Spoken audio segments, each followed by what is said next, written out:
سب ذرا دو جملے بول دیجیے گا میڈیا کے حوالے سے جو کوریج کی جا رہی ہے، رپورٹرز پکڑے جا رہے ہیں، جیو فینسنگ ہو رہی ہے، اس حوالے سے کیا کہیں گے؟ آپ ایکس پرائم منسٹر بھی ہیں۔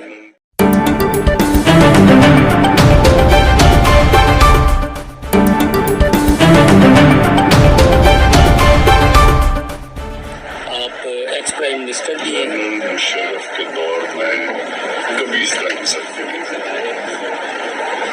یہ تو مجھے نہیں پتا ضیاء کے دور میں ہوئی ہو ویسے، ہم نے تو نہیں دیکھی پچھلے 35 سال اس طرح کا کریک ڈاؤن ہم نے نہیں دیکھا۔ اس سے تو لگتا ہے کہ ساری سول لبرٹی، ساری فنڈامنٹل رائٹس ختم ہو گئی، بس اب تو صرف عدلیہ رہ گئی ہے جو کہ لوگوں کے انسانی حقوق کی حفاظت کر رہی ہے، باقی تو کچھ بھی نہیں ہے۔ باقی تو جس کو مرضی اٹھا لو، جب چاہو کسی کو۔ خان صاحب ذرا دو جملے بول دیجیے گا میڈیا کے حوالے سے جو کوریج کی جا رہی ہے، رپورٹرز پکڑے جا رہے ہیں، جیو فینسنگ ہو رہی ہے، اس حوالے سے کیا کہیں گے؟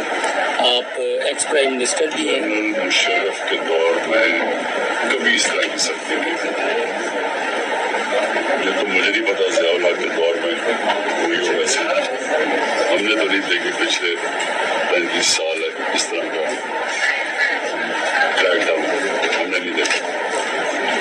اس سے تو لگتا ہے کہ ساری سول لبرٹی، ساری فنڈامنٹل رائٹس ختم ہو گئی، بس اب تو صرف عدلیہ رہ گئی ہے جو کہ لوگوں کے انسانی حقوق کی حفاظت کر رہی ہے، باقی تو کچھ بھی نہیں ہے۔ باقی تو جس کو مرضی اٹھا لو، جب چاہو کسی کو اٹھا لو۔ تو خان صاحب آپ عزم جوان ہیں، ابھی بھی آپ کا پرعزم ہے اور ڈٹ کر کھڑے ہیں آپ، جتنے مقدمات بنائی جا رہے ہیں، پیشیاں ہیں۔ آخری